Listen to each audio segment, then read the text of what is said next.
Hello ladies and gentlemen, and welcome to week 3 of the National Sparc Champions League. Today the California Vipers, in their home turf, will be going up against the Montreal Infinite, or Infinite as they like to go by. And we'll take a look at the players playing today. Gnarly G82, Joe Beast,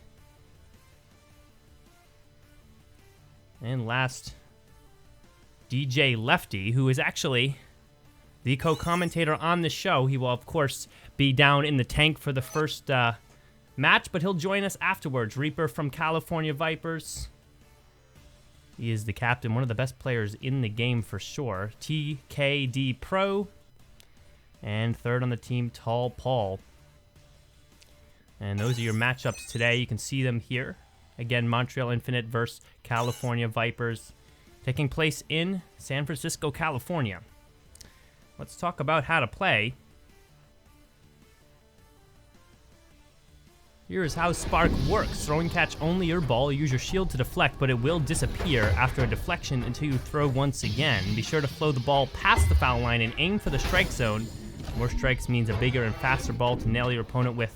And whatever happens, keep on dodging. If you get hit by either ball, your opponent will score a point. Match rules: Sparc games are best of 3 rounds. Rounds are first to 4 points, and Sparc matches are best of 3 games. Each round win will lot a point for your specific team, and those points will be tallied over all the round wins across the regular season for seeding in the playoffs. Here we go to round 1. It will be DJ Lefty,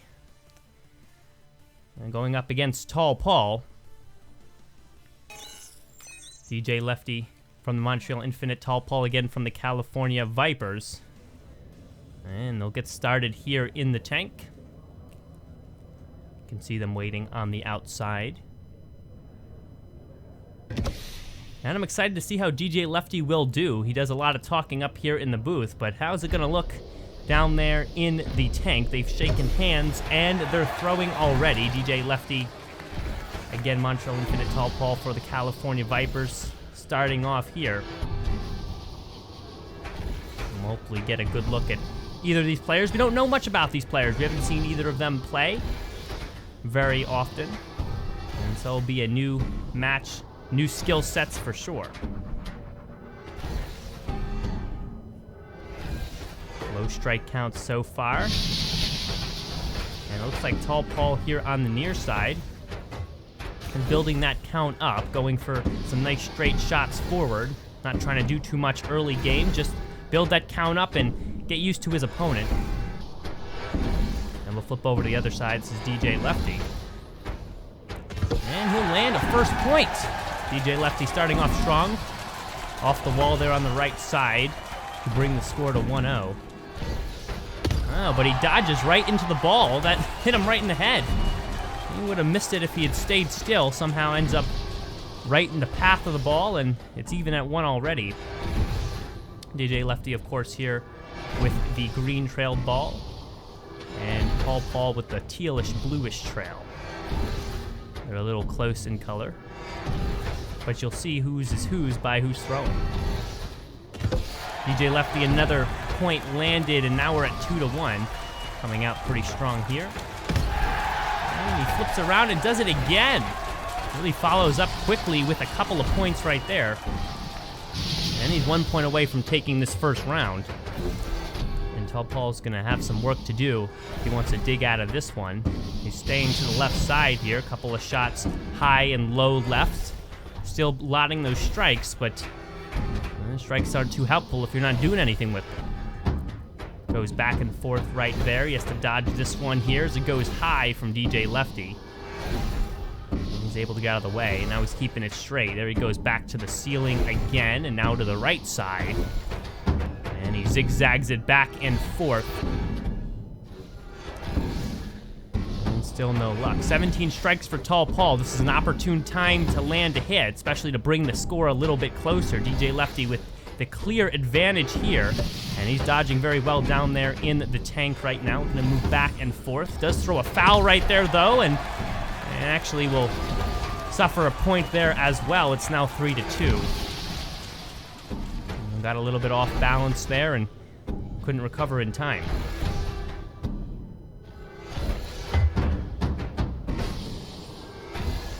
Tall Paul back over from his view. And we still see a similar type of throwing right here. One shot off of either facing. Not too many bounces from him. And he hasn't really needed to dodge too much either. There's a high ball from DJ Lefty, not very close, and he goes back curving to the left too. And he's really outside the range of Paul right now. And he bounces it back. Whoa, just missed Paul there on the left. Barely missed him by a fraction of an inch. And again, still did miss. 3-2 here. Strikes are about even at 12. This is still the first round. Good block there from Tall Paul, sends it right back across dead center. Good way to block the ball, and he does it again there. Throws it back, another foul from DJ Lefty as well. Sometimes trouble getting the ball out of the box there. And they're keeping it straight right now, and a good hit from Tall Paul. Curves it downwards and right, and evens it at 3. And DJ Lefty, who had a clear advantage here only a couple minutes ago, will struggle here at the end, but not for long. The round win finally happens. Goes pinball right there, as I like to call it. Hits about 7 facings of the wall and ends the ball right on the left shoulder of Tall Paul. And will take the round win. Definitely a good finish for DJ Lefty right there. Could have gotten completely out of sorts and allowed this 3-1 comeback, but he was smart with his time, was patient, and found the right hit. Tall Paul starting this one off on his end. Nice point for him. Good straight shot right down the middle. And it's already 1-0. In the second round here, this is still game 1. Back over to DJ Lefty. Dodging pretty well left and right. Not much up and down movement, but still keeping out of the way pretty well. Nice bouncer from Tall Paul right there. Lefty gets out of the way. And he throws it away down to the left side, trying to get more strikes. That's what he needs. And Tall Paul lands another shot, moves right into that one. A couple of steps to the left and right in the path of it.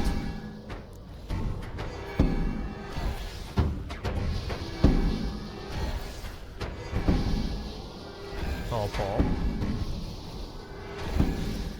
And things have kind of stalemated here for the moment. Paul definitely the advantage so far, but they're throwing in the same way. A lot of missed strikes right now, I have to say. But they're still keeping it straight. Nothing too crazy. The styles seem to be the same, and Tall Paul lands another shot. DJ Lefty responds in likeness, and now it's 3-1, and now DJ Lefty faces the same score structure that Paul did in the first round. Let's see if he has any better luck pulling himself out of it.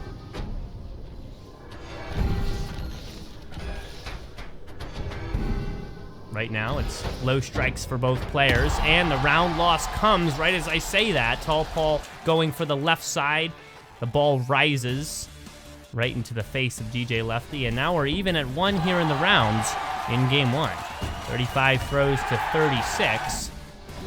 Round accuracy decent for both players. Better for Paul in this particular round. And we have round 3 of game 1. This will wrap up game 1 no matter what. The question is which team will come away with the advantage here. And I think it's going to depend on how you start. Usually a strong start means a good finish. And it's been definitely the case today. 2 3-1 looks for both players, 1 for each. And both of those times they were able to win the respective round.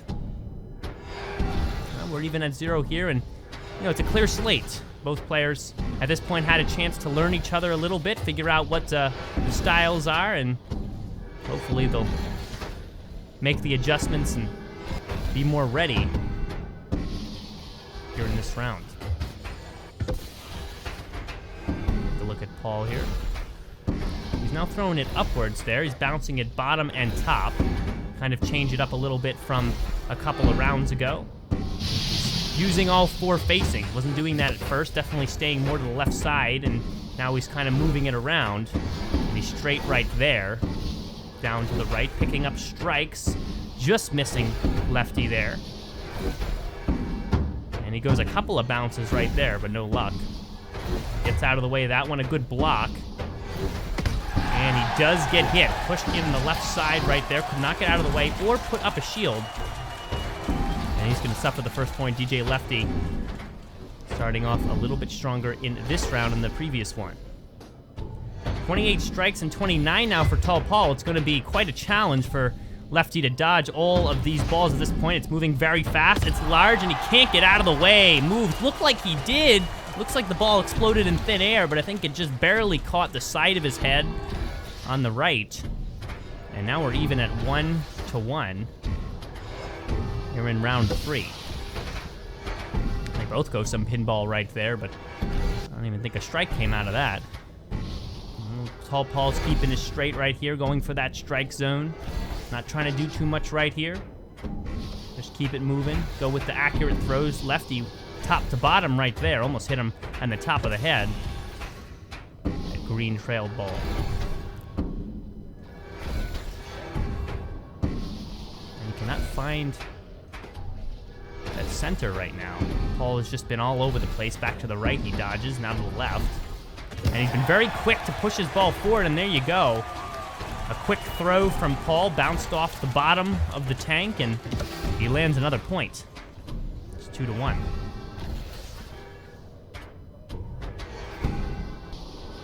Now we get a look back on Lefty's side. He could use the point here. It's been about even so far. So let's see if he can respond in likeness. Did not make up many strikes in the last couple of minutes. He's only at 8 here. So it will be tough to land a shot. It won't be a automatic point for sure. Let's see if he can outsmart Tall Paul and kind of be unpredictable. Well, not working out so far. 3-1 as Paul lands another one. Went to the right side that time. One bouncer rose a little bit at the end.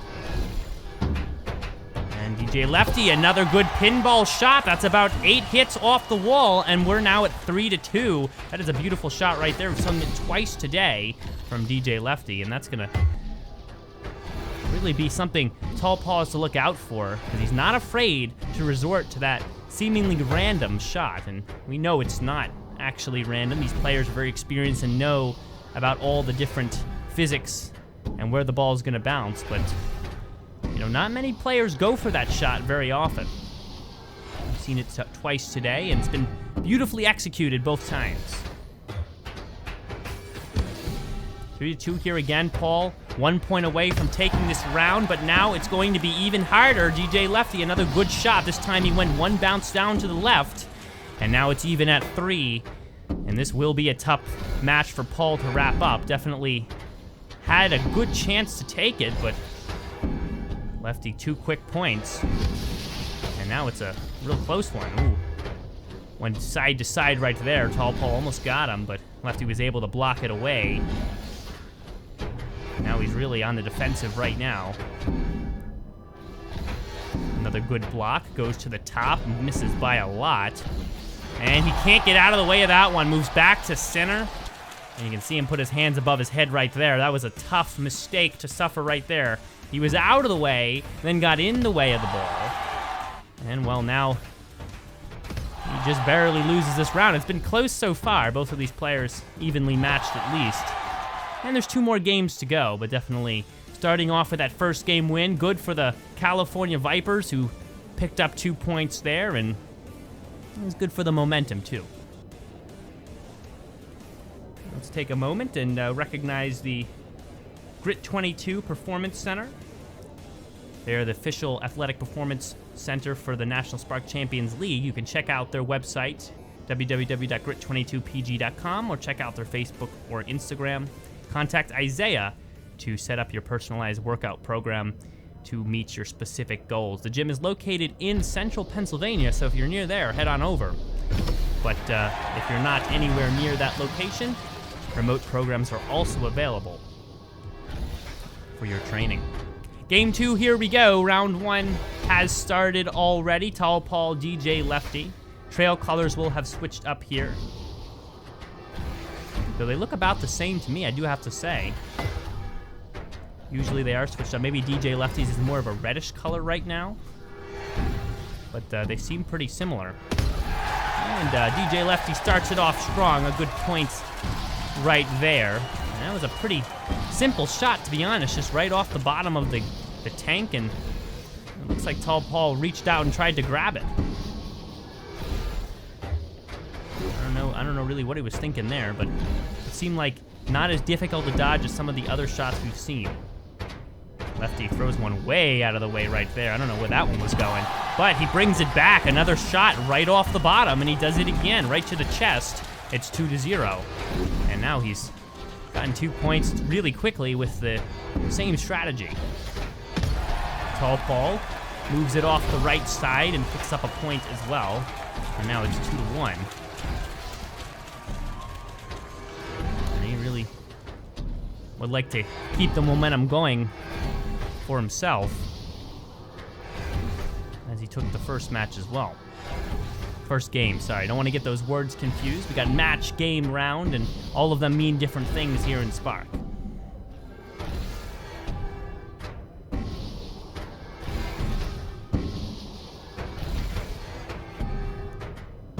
Tall Paul keeping it consistent right now, going with the same shots, building up those strike count, and that's sometimes what you want to do. You want to step back for a second, not try anything too crazy, and keep it straight and focused. Lefty on the other hand, another pinball style shot right there, and he misses, but it was still good. It looked really close, almost caught Tall Paul on the bottom, and he's going wild right now with some of his shots all over the place here. Needs to get back to center and get those strikes. It looked like that one almost got in, but did not say strike. Must have barely missed. But he lands another hit, and for all his wild throwing, it's working out. But Tall Paul brings it back again, 2-3 now. A good way to capitalize on that moment of celebration that DJ Lefty took when he landed a ball on Tall Paul's chest.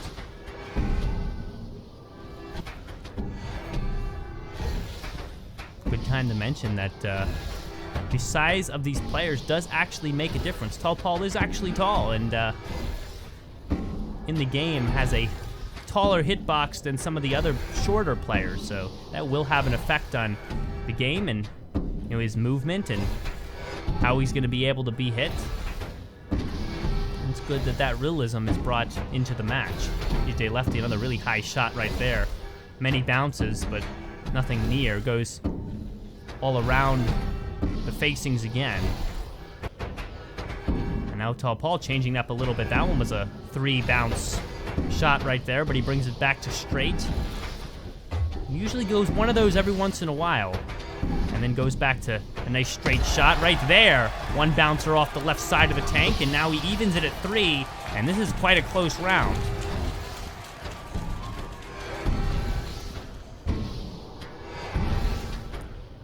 DJ Lefty's going to need to build that strike count up and, stay in his lane right there. But it's already over. Tall Paul again, now coming from the right side. One bouncer, couldn't get out of the way, and well, that's going to bring this one to a close. Another round win for Tall Paul, and he starts game 2 up very strong. Definitely higher round accuracy from Tall Paul, over 50, and that's hard for any player to get over 50 round accuracy on the strike zone, so definitely worth noting. But here we go into round 2. DJ Lefty starts it off with a high bouncer, hitting all the sides of the tank, or at least the top and bottom, many times. See if he can calm it down and get some strikes here.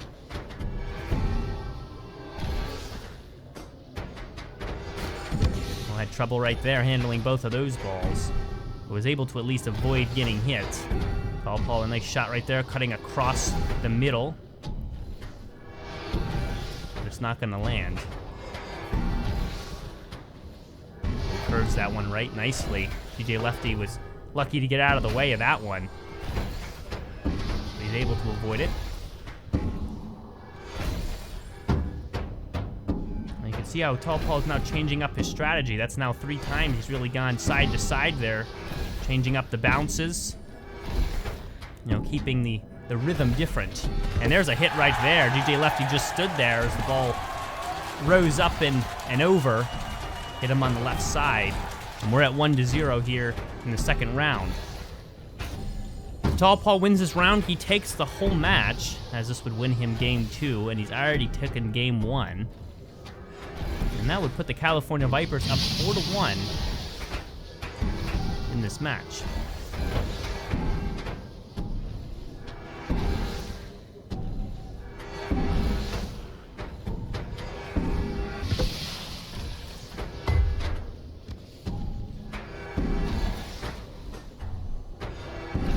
Definitely a struggle right now for DJ Lefty to keep that ball in center, keep that strike count up, missing a lot to the sides and high. Though he does sometimes land some beautiful shots, and he has today, but it's a little bit inconsistent right now. There's another ball just rises up to the top corner and it's left away. Could be a strike. Fouls again right there. Hand, Tall Paul is keeping it accurate. There's 2 strikes right there. And 3 now lands a hit. Ball was really fast right there. That was going to be tough to get out of the way of no matter who you were. And he catches Lefty on the right side. And now it's 2-0.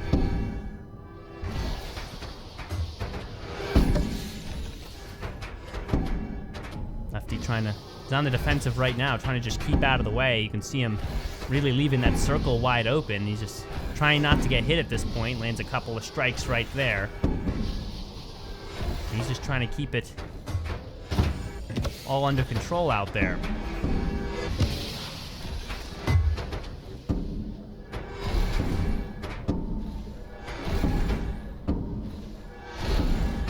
He throws it behind his back. It would look like that there. I don't know if that's a glitch or something. It looked like he threw it behind himself. But it's no matter. Tall Paul, another shot, 3-0. Hits it off the right side. A good one bouncer. And that's really been his style today. A lot of his points have come from simple shots, off the left or right side. DJ Lefty finally responds with something, and he brings the score to 3-1. But he really is working from a deficit right now. Definitely will be very tough to dig himself out of this round. Throws it off the right there and definitely leaves it away again. And Tall Paul has been staying in center, doing a good job blocking the ball with his shield and keeping it all in front of him, making it hard for DJ Lefty to bring that strike count high and, make it very, very hard to miss. Remember, that ball grows in size and speed as the strikes increase. DJ Lefty needed it. Ball off the bottom. And he hits him right towards the face. It's 3-2. But not for long. Tall Paul again. Just a nice simple shot. He wins the round, 4-2. And that's going to win him the match right there. More throws from DJ Lefty, but Tall Paul had some more accuracy, at least on hitting. And even his dodging efficiency was a little bit up as well, which was able to keep him from losing out a lot of points. And Tall Paul will take this match, and DJ Lefty will finally join me up in the commentary booth as we head towards round 2. California up 4-1 over the Montreal Infinite, and that's got to be a tough way to end the first match. That was a tough way to end the first match, I'm not going to lie. I felt like I was up on almost every one of those rounds at some point, and I gave the lead away time after time. That was tough to be a part of, I'm not going to lie.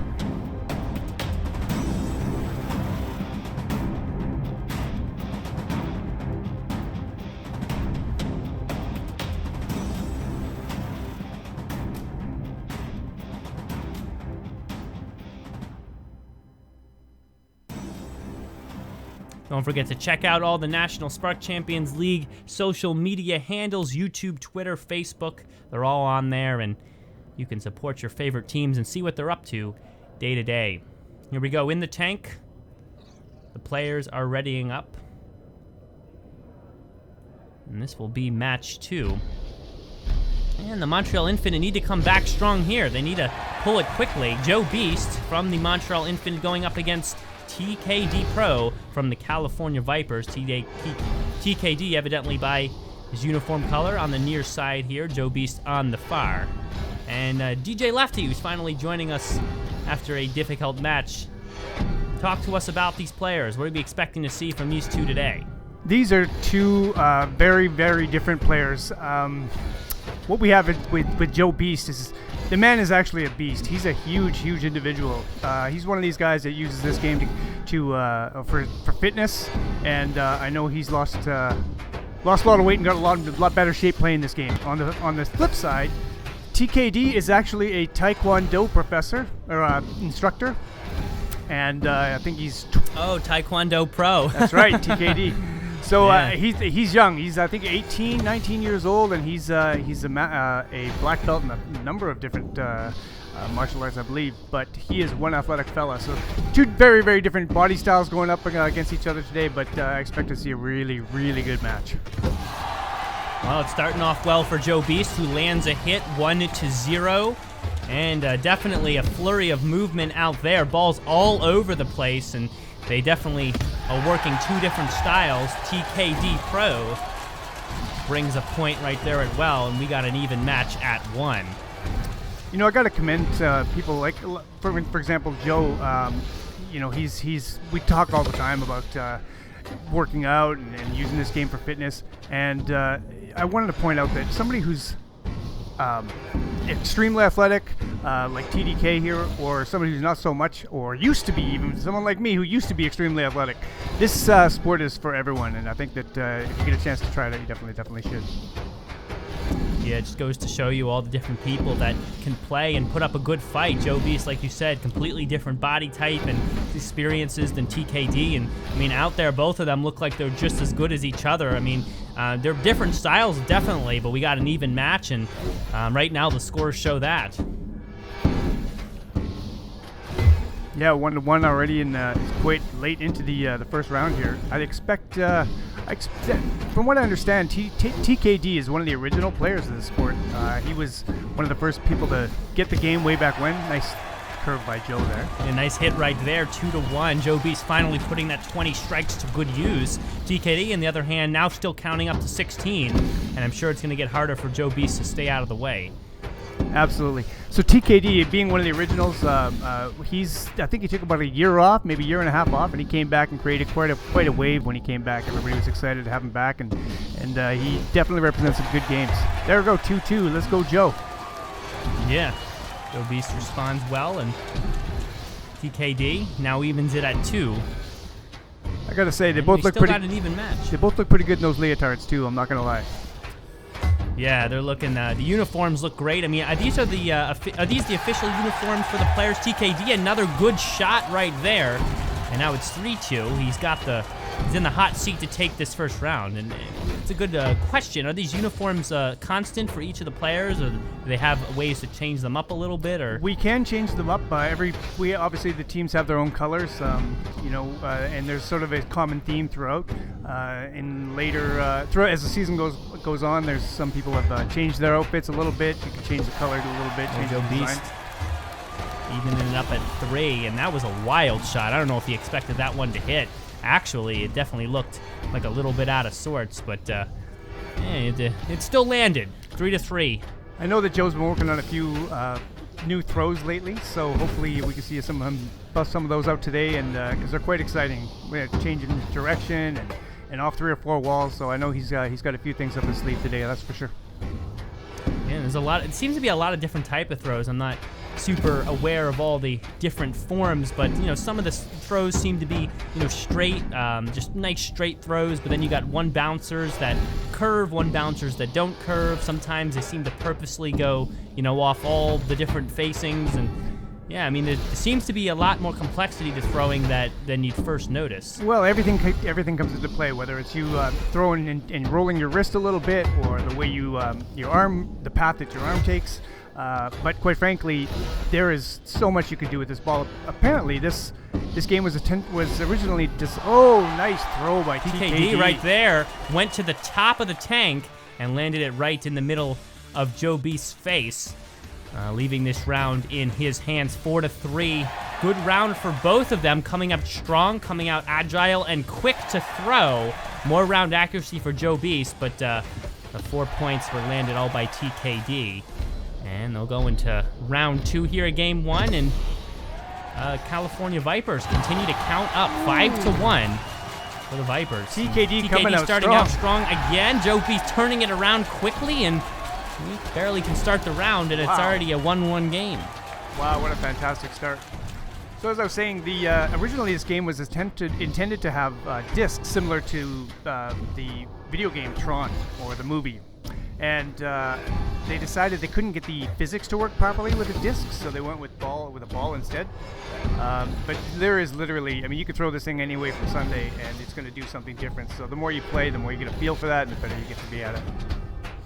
Yeah, I'm definitely going to be observing and trying to learn about that too, because the more I know about the throws, definitely will be able to see some of the different styles here. And you talked about rolling your wrist and how that's important. So what is that like? Which ways can you roll your wrist? What does that cause? Like, what kind of spins does that cause? Similar to a tennis racket, how players will put a top spin on a ball by hitting the top of the ball. You can do the same thing with this.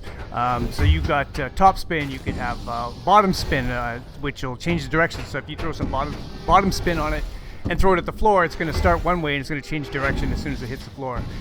There's a lot to this game, and it takes a lot longer than most games to get good at. Great throw by Joe off about 16 balls. Great throw by Joe. Yeah, it's just more balls than I could count, but Joe Beast had it all calculated out. He ended up hitting the back of the shoulder there. So it looked like pretty calculated to me, but yeah. Sometimes you feel like you got out of the way, but you definitely weren't not out of the way. Yeah. So it's a sport that I think most people take a long time to get good at, and unfortunately, a lot of people. They try the game, they don't stick around long enough to get good at it. So I would encourage anybody who tries this game to, find a few players of your own sort of level, or even better than you, that you could play on a regular basis and continue to play. The more you play, the better you'll be. But this is certainly a game that takes time, for sure. Yeah, and TKD during that ties it up at 2, and it looked like a pretty nice straight shot right there. Personally, I think, Brendan, you should strap on a leotard and jump in the tank one day. See how I'll you do what I can. Yeah. I will definitely try to play at some point. It seems like a lot of fun. Definitely looks it looks fun to play, and I'm sure it is even more fun to play because you're so active out there. So in addition to that, definitely on my bucket list. The community of players and people are so great that I think that adds to the fun of it. You can log on, see the same players, and play them, and sort of gauge how well you're doing by how you used to do against them. Yeah, high velocity shot from Joe Beast right there off the left wall, and it's 3-2. Didn't look like any spin was put on it, as opposed to that shot from TKD right there. And when it curves downward like that, is that top spin? What do you have to do? Roll your wrist, kind of throw it sideways, or? Yeah, like I say, there are so many things come into play. Whether it's the path of your arm, you'll see some guys slamming the ball straight down, and it will bounce up, down, up, down, up, down. But if you do the same thing with a bit of a turn of your wrist, it's going to go up, down on an angle. So really, you're just trying to surprise your opponent by making that ball hit something on the wall, the floor, the ceiling, and change direction, and put your balls in their face. That's what you gotta do, absolutely. This is what I'm saying. And I'm sure the opponent wouldn't like that, but it's his job to get them out of his face. Depends on the opponent. It depends on the opponent. But you talked about Joe, not putting a lot of spin on the ball. Joe is an actual beast. This guy's all about power. He throws the ball hard right from the first throw. Whether he's got 1 strike or 20 strikes, everything he throws is powerful.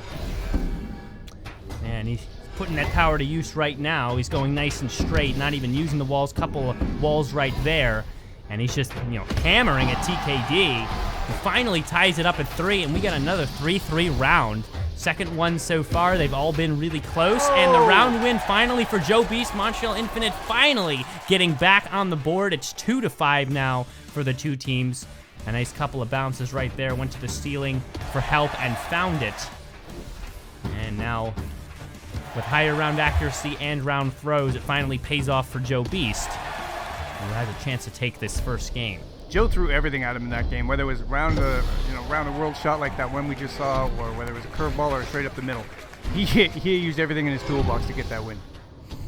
Oh, is that what they call them? The ones that hit all the facings around the world? Yeah, you'll see. Everybody's got a different name for everything that they do. I call them the slow roller. That's what I call the slow rollers, and a lot of people hate those. Nice. What was that? 3 bounces by Joe? Yeah. Moved it all around right there. Joe B starting off strong in this round. So you call the ones that hit all the facing slow rollers? Slow rollers, that's what I call them. Yeah, honestly, why is that? you can throw a ball. When I throw those balls, I tend to throw them slowly. A lot of players will actually forget that they're still going around them. So it's going around, and they think it's behind them, and all of a sudden it hits them from below. So the slow roller is definitely a tool that can be utilized, especially for players that don't put a lot of thought into dodging. They think, oh, it's already past me, and next thing you know, it's coming up from behind and biting you from below. Yeah, and we saw that a couple times actually in your match. About a half hour ago. Definitely 2 shots, beautiful shots. About 6 facings you hit, and it was nice and slow. Hit them at the bottom, and you're preaching what you practice. Eh? Yeah, I've got a few new shots I've been working on lately too. I can't wait to show you in later matches, but things are looking up. That's for sure. Yeah, we'll definitely keep an eye out. Right now, it's still 1-0. Joe Beast with the advantage. A nice block there from TKD. Came right for his face, but he got out of the way. And Joe Beast still the power player right here. And another good block from TKD was just trying to stay out of the way, using that shield a lot right now. And he pushes another one through for a strike and dodges to the left once again. And it's the struggle for both players to keep on their toes because the ball just keeps on coming. Not much break for either of these players. Not much time to stop. TKD moves right there, and he's already got the shield out again. One of the things that I heard somebody say, great throw by Joe. Puts another, that was beautiful. Hard to get out of the way of that. Hard to really see where that one was going to go. It's funny, when you're in the tank, it looks so much, everything's big. Everything's three-dimensional, obviously, you're in VR, but, great. Headshot right there. Joe looked like he put his head right in it. I don't know. Joe gets an assist on that one. Yeah. Joe gets an assist for helping him out on that point. But the tank, it looks so different when you're in it, and it's quite impressive. But the one thing I was going to mention was, I don't know if we brought it up before, but Paul, the gentleman I played, Tall Paul, he's from the UK. He's one of our European players. Oh, great! Joe looks like he's got this well in hand. Yeah, might have this one wrapped up and put another point up for Montreal. Unfortunately, I looked like I had a few in hand as well, and I did not have them in hand at all. Yeah, you were up. You did get the one, but yeah, it looks like you had the advantage. Tall Paul then roars back, and I was like, wow, now it's even again. That is frustrating. I'm not gonna lie. I mean, I was up so many times there, and he just found a way to come back. You're never out of it in this game. You're never out of it.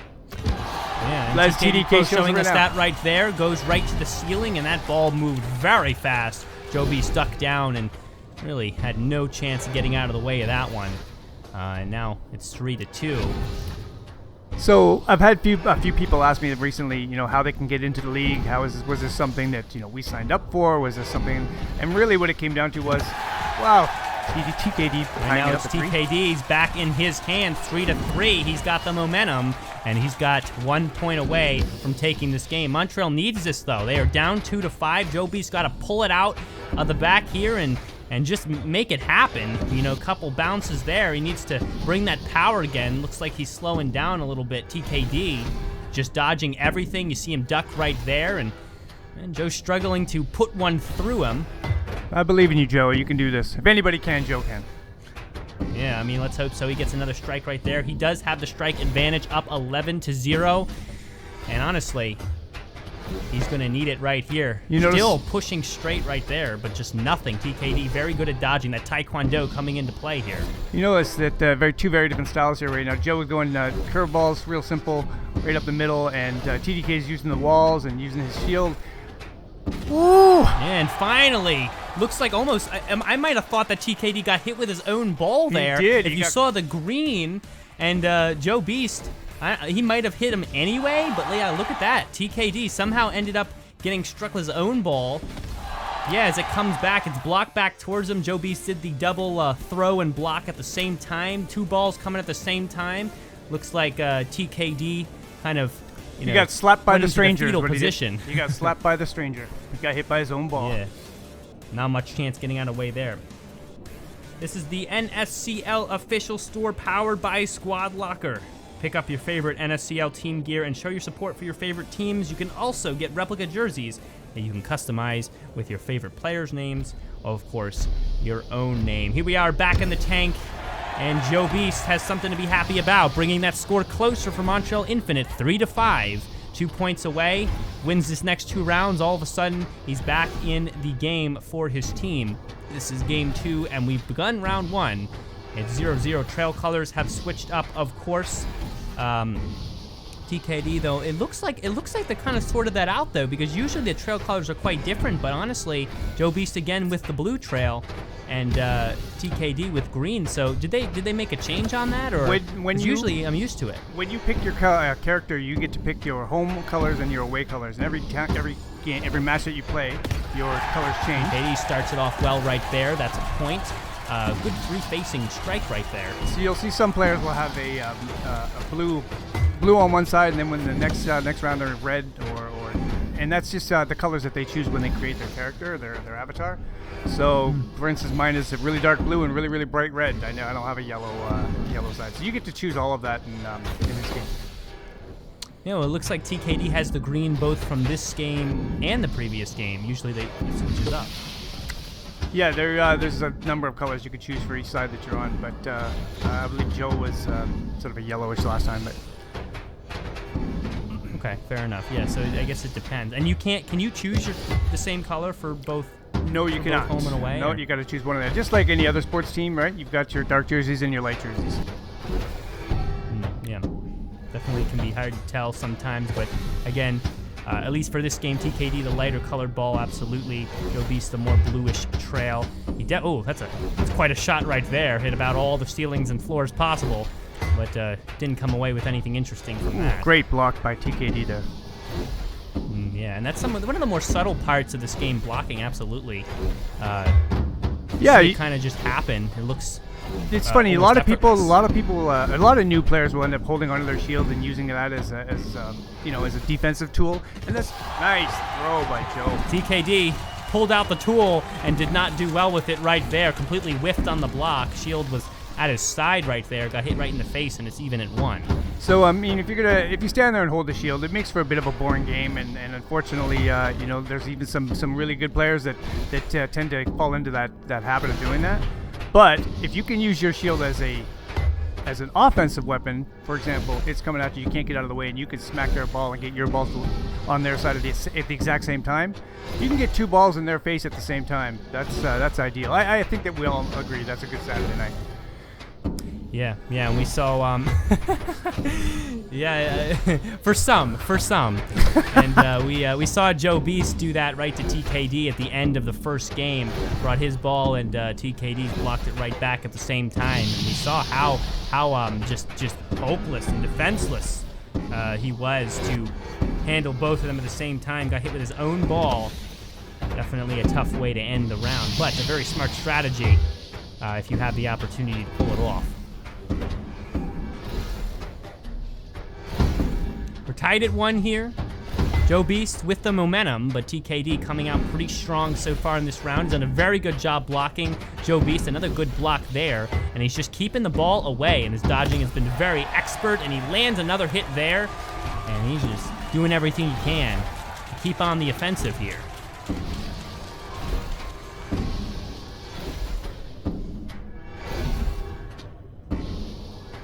Beast, on the other hand, seems to have calmed down a little bit. Wow, TKD all the way to the bottom of the tank to get out of the way of that one. Looks like his head was on the ground. It doesn't matter. Joe Beast comes with a nice curveball right to the chest right there. We're tied at 2 here in game 2.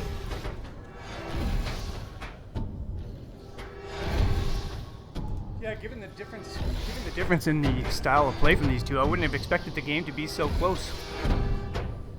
Yeah, usually one style takes over after another. One style sort of reigns supreme over another, but these two are really, really giving us a show. Yeah, I think they're just so good at their particular styles that it's like, just a stalemate, right? Just a stalemate. Like 2 chess players who can't get around each other. Yeah. Can't find that mistake. Though TKD does find a mistake right there, puts it right on the right side, and now is within 1 point, but Joe Beast, I mean, as we said, it's even. He ties it up right there, too, and next point wins. I think this is the 4th time in a row that we've had a 3-3 from these two players before the round win was finally secured. So it's going to be exciting to see how this one wraps up. It really could be any player. The only thing more exciting than a match like this is when somebody comes from behind 3 rounds in a row or 3 matches in a row, like Paul did to me earlier. Yeah, exactly. And that's always rough when you get mowed down 3 times in a row.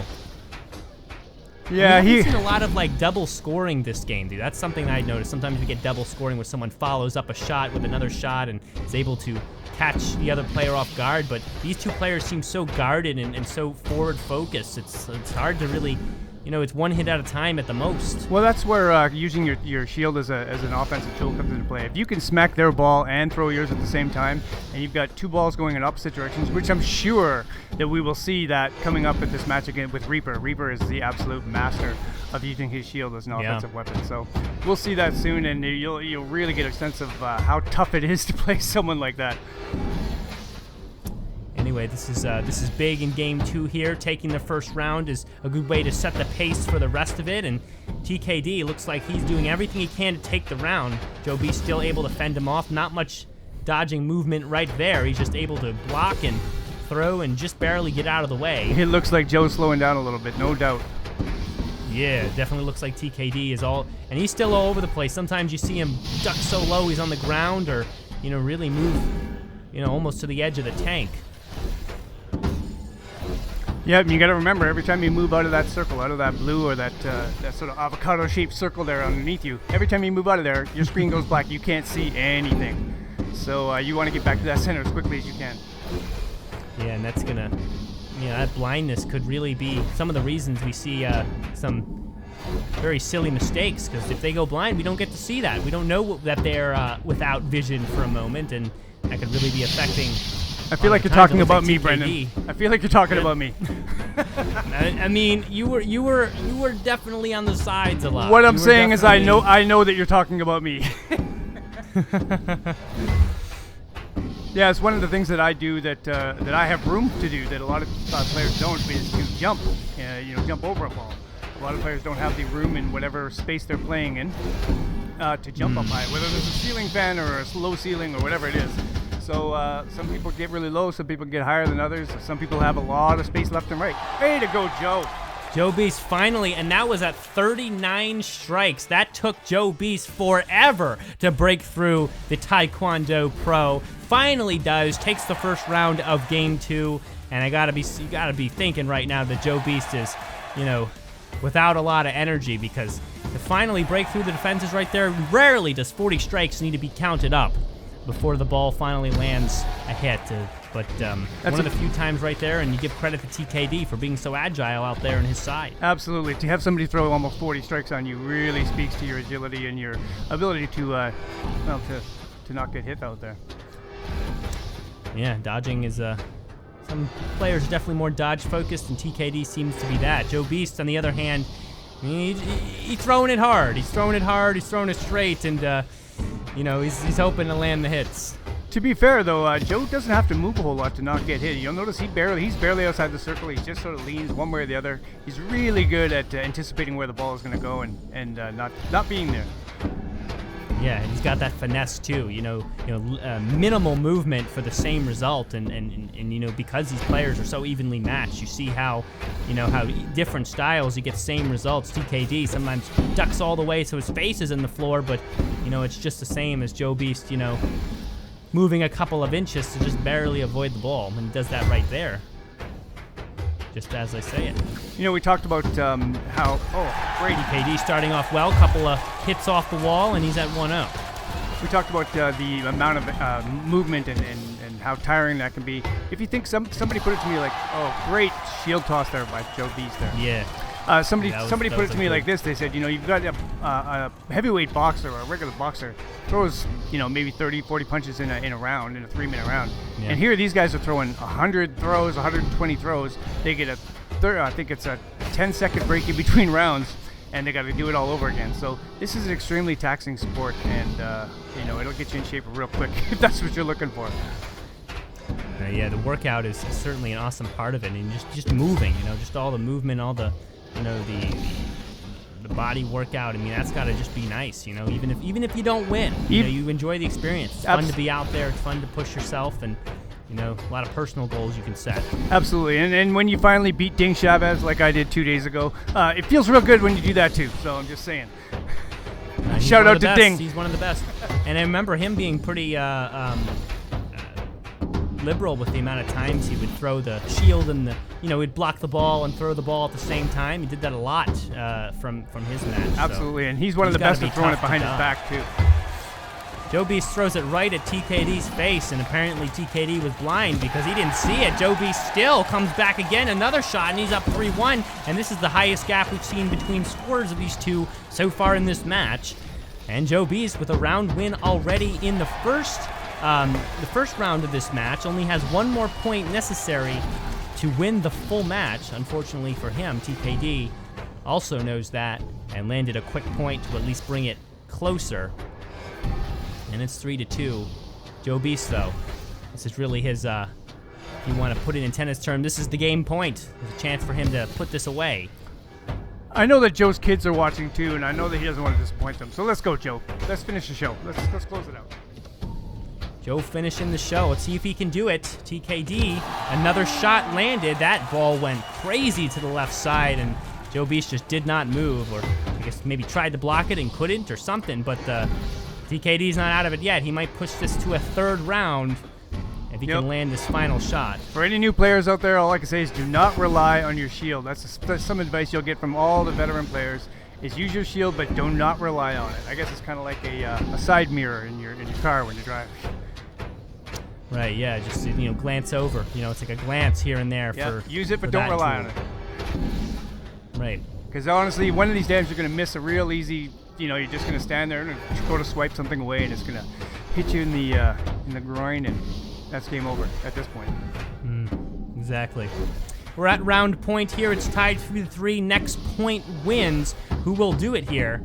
Joe throwing hard, throwing straight, but he's definitely slowed down from the first game. Still keeping it in the center, though. He finally throws it off multiple walls right there, again with the same shot. And he's just trying to break through right now. Yeah. Joe picking up the pace and throwing everything he could think of at him. Yeah, he's moving it left and right, up and down, and going to one bounce, going to 70 bounces, however you count that right there. But as he's doing that, he's building up the strike count. He's got 22 now to TKD's 8 and 23, and that's going to make an effect. He's almost, he's more than halfway to that max strike count, and it's going to be harder and harder for TKD to dodge. Keep in mind, harder for him to dodge his own ball too. Now Joe's got to dodge his own ball as well as CDK's. I mean, it's not just moving fast for TKD; it's moving fast for Joe as well. So you got to really keep your head on a swivel out there. Good block right there from Joe Beast, pushes it off to the left and avoids that one as it flies high from TKD. Seems like Joe had trouble getting his ball out there. Finally gets it out, hits it off many facings a couple of times there, but he can't land a hit. Goes high right to the face of TKD, but it's blocked away. TKD goes low right there, but can't get it around. Another block from TKD as it goes down the middle, goes to the side, nothing for Joe Beast, and he's still trying to break through 32 strikes to 12.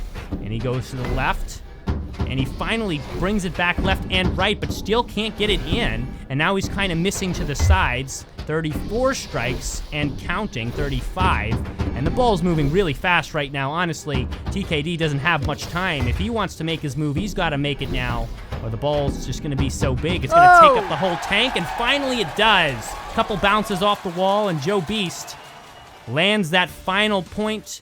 Ball was moving so fast, he couldn't help but land a hit on TKD, who finally runs out of energy. Joe Beast, less match accuracy, less dodging efficiency, but more hits in the end. That's going to bring him this match, bring the points total for the Montreal Infinite up to 5. We are tied at 5 going into match 3 here in week 3. So there you saw that 18-year-old fitness level coming out of TKD coming into play there.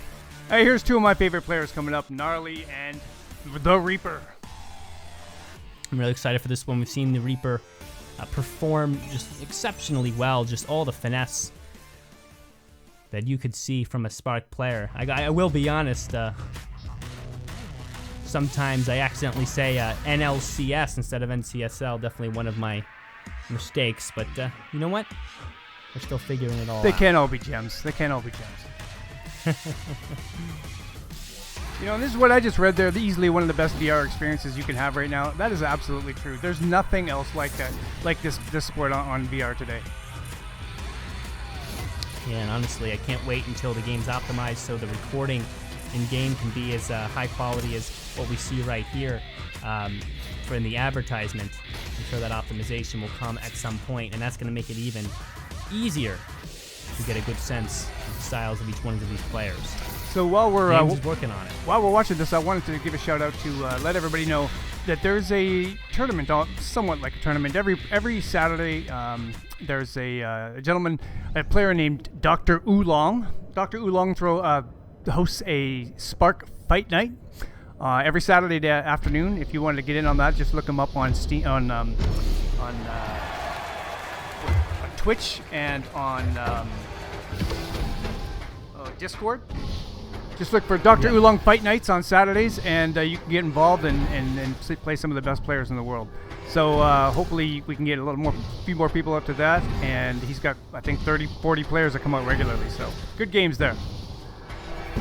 Sounds like a lot of fun for some aspiring players who want to get their hands dirty in some tournaments. Right now, Reaper already making strides towards a victory, puts a point up on the board, only a few throws in. Remember, Montreal, California, tied at 5 going into this final match. Gnarly here on the near side, Reaper on the far. Reaper, that bright red trailed ball, Gnarly more of a blue. And it's pretty easy to tell them apart right now. And right now, that red trailed ball was the one exploding. 2 points now for Reaper. Who's, well, the players haven't really had much of a chance to get started, and it's already 2-0. And Gnarly can finally strike through right now and put his first point up. That second point by Reaper was a perfect example of not relying on your shield. Gnarly went to go smack it away, and it got underneath him. And that's why we can't rely on your shield out there. Shield does not look like a very large surface area, and so it can be tough to be very accurate with it, no matter what you're doing. Now, we keep an eye on Reaper's shield in this game. I mean, if he has a chance, nice throw by Gnarly there. I mean, that was beautiful. That went up in the eyes, you know, it was over your head, then it just comes down at the end, strikes you. I mean, that's going to be hard to just recognize. Reaper, not liking that point he just gave up, comes back with a nice shot, kind of pins Gnarly onto the right side right there, and now Reaper's already 1 point from bringing this round to an end. Yeah, there was nowhere for him to go on that one, unfortunately. Yeah, it's a pinning move, you know? Balls come from all sides, and you just don't know what to do. You just sit there and take it. And sometimes you think, exactly, you just grab some popcorn and watch it come in like a deer in the headlights, right? Yeah. But sometimes the ball changes direction. It hits the ceiling above you. You think it's going one direction, all of a sudden it comes down on you, and, you know, that's it. It's the beauty of putting spin on the ball. Sometimes your mind instinctively makes angles, but you know, if you don't recognize the spin, it's gonna either be much thinner or much longer of a bounce than you expect. And you know, from the vantage points we have, it's sometimes hard to see those angles, but definitely, you know, depending on the spin you put, that's going to change the angle. I mean, kind of like pool. I don't know if you know much about pool, absolutely. But if you, depending on how you hit the cue ball, if you hit it with different spin, and when it hits off the cushions, it will actually make a larger or smaller angle than if you put no spin on it at all. Exactly. Reaper there. That is a beautiful shot. Kept it low, kept it fast, kept it spinning, and honestly, Gnarly, it almost looked like a foolish move right there. He ducked right into it. Yep, that was Gnarly premature dodulating again. You know, it's funny you mentioned pool. If you look on the side of the tank and the top and the ceiling, there's little notch marks, little black dots. Those are actually meant to be designed to be exactly like the diamonds on a pool table. So you could use those as your reference points when you're making your shots. That's exactly why they're there. I'm gonna call that tip of the day right there. I didn't even notice those. That is a really incredible observation, trivia right there. Yeah, it's you know what, and it took me a while to realize it as well, and I was like, man. Somebody goes, well, you can use those like a pool table. I thought, that's exactly why they're there. I couldn't believe it. That's so cool. And Gnarly did not waste any time getting started in this round. Puts it up 1-0. Wants to come out strong against Reaper, who, I mean, honestly, when you're going up against Reaper, you got to get points. You got to get points because he's gonna land them. He's gonna find a way. He has such versatility with the way he throws the ball, and you see some of Joe Beast sometimes from him. You see some of TKD with the way he throws. He's just all over the map when it comes to that style. So honestly, when I play Reaper, he just hurts my feelings. You know, he just overwhelms you with one shot after another, or your 2 balls coming at you, or whatever it is. But he's exhausting to play. I'm not gonna lie. Yeah, he is like the Grim Reaper. You know, you're gonna go out there and, well, escaping death is not very easy. Oh, that's a great shot right there from Reaper. Just barely missed Gnarly. It looked a little out of sorts, but it was all good. And now he just comes back with something on the bottom like that. 1-1. That's a great point right there. So I would also like to say, give a thank you out to Gnarly for being the guy who pretty much taught me how to play. He brought me along on this little magic carpet journey that we're on. I think I've played more games against him than anybody else. He's really somebody who's been instrumental in teaching me the game. So there are people out there that you can play, and they'll bring you along and they'll show you the ropes and teach you some tricks, and Gnarly was that person for me. And I guess that means that you are definitely cheering for him right now down in the tank. Oh no, I don't really like Gnarly. I'm just saying thank you. That's all. You know, he gets it. No, Gnarly's a great guy. Right, Everybody in here is really great. You know, Tall Paul, of course, one of the nicest people because he's from the UK. He doesn't know how to be rude. You know, everybody's so great. Reaper's from the Middle East, actually. I believe he's. Oh, I don't want to get it wrong, but Reaper lives in California.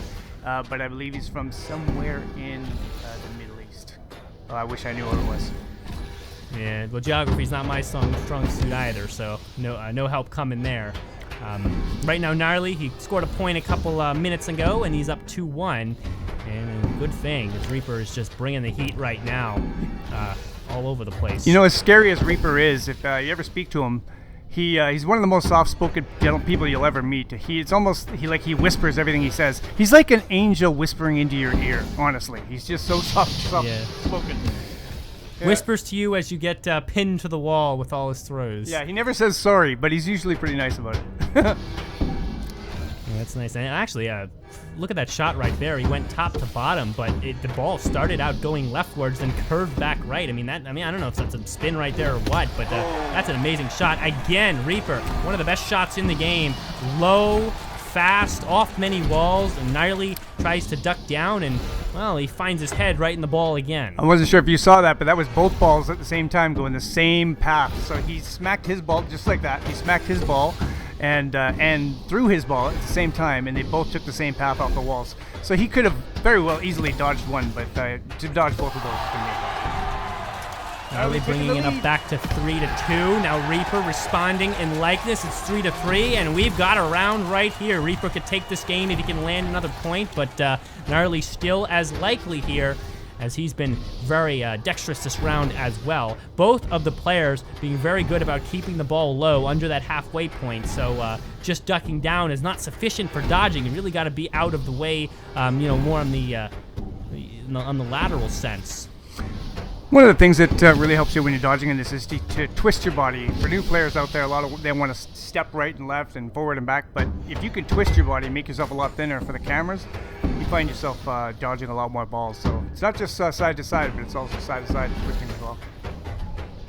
Yeah, it's good to know. Definitely hard to see sometimes, what's going to be useful out there.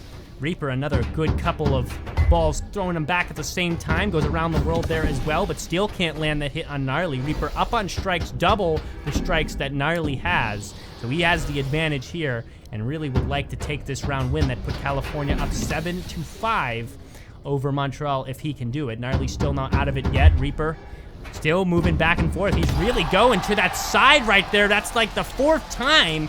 Finally lands it again, and it's the same shot. 3 bounces, 1, 2, 3, hits off the right side, low, Gnarly ducks right into it, gets hit right in the head. And honestly, you could take 4 of the points from the last couple of rounds, and they look all exactly like that. So that's quite a way to end that round. 7-5, Reaper takes the first game 2-0, and we'll head to game 2. See if things change up. But before we do, second ad for CCP Games, developers of Sparc. I just realized I said second ad, which is in the ad read, but I shouldn't say that. So a little bit of a what do they call those? The the blooper reel. blooper. Yeah, there you go. Bloopers and Sparc. But anyway, CCP Games. We thank them for their support. They are the developers of Sparc. Don't forget to pick up a Sparc VR headset on Oculus Store, Steam, PlayStation. It's all over the place. It's a really good game, and it's 100% worth checking out if you have the time and ability to get VR and give it a try. Meet some of the players. Learn the game. And maybe it'll be as good as Reaper someday. Though, in my opinion, that's going to be pretty hard to make happen. Gnarly starts out with a point here in Game 2, Round 1, and he's up 1-0. If you think this game looks impressive just through this vantage, to be in the tank, it is so much more. It's one of the only games where you can log in and physically see the person that you're playing against and see their body in VR. Most games, Gnarly get a 2-0 lead there. Very nice. Yeah, he's early 2-0 lead, and he's not taking time to look around at what's above him and below him. He's just keeping his eyes focused, and that's 2 quick points, and that's hard to do on Reaper. I wouldn't say many players would be able to be that accurate so quickly. One of the things you'll see Gnarly do, he throws up a shot that nobody else throws, and it's sort of a reverse curve. Most people will throw a curve going from right to left if they're right-handed. He's right-handed. He throws a curve that goes left to right, and it's pretty confusing. Just keep an eye out for that, because that's screwball. Keep an eye out for that, because that's going to be a key if he's going to catch Reaper off guard. Ooh. There's one by Reaper. And Reaper, that's the same shot right there. At this point, Gnarly's got to do something about it. I mean, we're up at 6-7 times that Reaper's gone 3 bounces, 1, 2, 3. Gnarly's ducked head right into the ball that's low. He's got to be aware of that. He needs to step up and recognize that's coming, because that's been really tough for Gnarly to stay out of the way of. There's that left to right curveball by Gnarly. Oh, Reaper tying it up 2-2. And this is one of the tough stuff about Reaper. Already, he's been consistently hitting Gnarly in that right to left, but then he goes top to bottom, and it's changed up so quickly, and he's so accurate. It's going to be, it's impossible. It's impossible to expect what's coming next from him, and he throws it so well. And, well, it's an easy 2-2 now for him. Yeah, I don't know if you noticed there, but Gnarly blocked Reaper's ball and sent it back to him, not quickly, but extremely slowly. Something that Gnarly can do better than anyone, and that is take the opponent's ball out of his own hands for a time. Yeah, that's another strategy too, because that slow ball going back, you got a couple of free shots to take while you're waiting, and a couple of chances to get that strike count a little bit higher. Gnarly right now advantage on strikes 20-5, even though they're tied, and so he might be able to land the easier .3. Absolutely, and that's one of the things about people that hold on to their shield for too long. If you're waiting for one of the slow ball to get to you, and you're standing there holding your shield, these are 2 or 3 strikes that you can get while you're waiting for their ball to get to you. So, absolutely, don't rely on it in that way. It's definitely a great tool to use, but not one to rely on. And we're still tied at 2. Gnarly finally there's an example of that. 27 strikes, brings the ball, curves it right. I guess that would be right to left. And is up 3-2, 1 point away from taking, actually his first round of the match. Reaper has been dominant through the first game. And this is his time. He's got to take it now, because if he doesn't take this round, it's going to be a very tough, shoveling, digging out of a hole. Uphill battle for sure. Push back here. Yeah, uphill battle. Thank you. Sometimes the expressions evade me, and yeah. Well, that's why you're here. That's why I'm here. Right. No, I think that Gnarly's he's playing well here. He's maybe got lucky on a few of those with Reaper missing with his shield, but there's no reason Gnarly can't pull this out. Yeah, goes with a Reaper type shot right there. You see him going back and forth there. Unfortunately, Reaper timed that pretty badly as he went when Gnarly was kind of standing still and ready for it. It's when Reaper brings that shot in the middle of chaos that it's just Gnarly has not been able to notice it and get out of the way. They both stopped here for a second, a little bit of a break. And no, that wasn't a break. That was neither one of them wanted to be the first to throw. They didn't want to be. They didn't want to be blocked and have 2 balls coming at them. So really, sometimes it's just a strategy to be. You don't want to be the first to throw, but you want to. You don't want to stand there and hold it either. So. Oh my God. I don't even know how to quantify that shot. That hit so many facings. That lit up the tank right there, and that's going to tie things up at 3. Reaper I mean, you can't even describe that kind of shot. That was beautiful. Yeah, he's one tough opponent. I'm not sure if I mentioned this before, but my 13-year-old son, he won one round against Reaper about 6 months ago, and he still talks about how that was one of the greatest days of his life. Dude, I'd be talking about that for the rest of my life, man. Yeah. Just everything he does is forward, and it doesn't miss very often. Gnarly, a nice up and down shot right there, curved it right at the end, and then that just looks nice, you know. It looks aesthetically pleasing. Yep. Oh, absolutely, and it's not easy to do. And Reaper right there makes it look easy. Straight shot finally changes it up, and well, now he comes back in this round. He's down 3-2, now wins 4-3. Gnarly with more round accuracy by 9%, but it's Reaper who brings it home once again, and he's really putting California Vipers way high up in points. That's 8-5. And Gnarly again starts strong in this round, but he needs to stay strong. Can't just start strong anymore. He's got to stay strong. He's got to put up a few more points, and he's got to make it impossible for Reaper to come back. Or Reaper could take it here in the second round. I think Gnarly needs to stop playing it safe and start trying something drastic, something dramatic to throw Reaper off his game. Yeah, and you know, the cadence of these matches has been quite predictable so far, how the points have counted up, and maybe he really needs to go for, try to land a couple of quick hits and really, you know, make the points count up before Reaper can even get a sense. I would disagree with that predictability. I thought I was going to win my match. No, yeah, I mean, I will agree. As far as like the frequency of points is what is what I mean. Yep. Not necessarily who's getting those points. Gnarly, 2-0. Does exactly what we said he needs to do, but can he keep it up? Because he's been doing it for the first half of the round, then falls short later. And then Reaper comes in with the crazy shots, and he does that again. Yep. Yeah. I say it happens. And, well... Let's talk about how Gnarly's going to come back and win. Honestly, if Reaper's even only 1 point down, it's scary. Yeah. Oh, well, I want to see him do it, is what I'm saying. I definitely want to see him come back right here. See, there's Gnarly going right down first and up about five walls and getting a hit. 3-1. This is a huge lead now. When you're up 3-1, it feels good. You can just close it up and show it up. Well, I'm hoping so. He's only got to hit 1, while Reaper has to hit 3. I mean, if any player is going to come back and hit 3 in a row, it's Reaper. But I mean, come on, Gnarly. We saw Reaper, hiding like a scared little rabbit there for a second. It's very unlike him. So I think if you start getting a 3-1 lead on Reaper, you start to kind of make him angry, and I think that's probably something that we're going to see right away here. Yeah, we might see some nerves, but those nerves might be transitioned into crazy, undodgeable shots. Right now, Reaper's keeping it pretty low-key, and he's been keeping off the walls. They both stop for a second. No one wants to throw. Who's going to throw first? It will be Gnarly. See, there's Reaper using his sent back his shield. way. That's Reaper using his shield with great effect. He's building it back. Oh, no! Goes right. Oh, that's a mistake, and Gnarly might suffer right there. Lets up a point from Reaper, then lets his own ball strike him, and this could be trouble. 3-3. Reaper only needs 1 more point to take the match. Oh, Gnarly, a big mistake, and honestly, the momentum has shifted here in this second round. Great show of sportsmanship. Gnarly still has a chance, though. Great show of sportsmanship by Gnarly there. How he got hit by 2 and sort of looked up, said, "Nice throw, good job." And now he's got an uphill battle, I think.